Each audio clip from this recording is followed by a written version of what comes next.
Hello everybody, today we'll talk about how to fix or how to solve Spotify outline. To know how to fix or how to solve Spotify outline, you should just go to settings.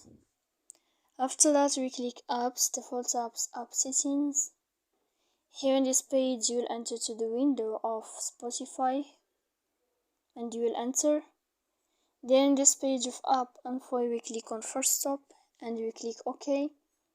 Here we go to the window of storage. After that we click clear cache, and in the end of all these steps then you can turn off your phone and then you can go to Play Store. If you will find here updating this blue sign, you can click to update your application. So please don't forget to support us by like and subscribe. See you next time in another video.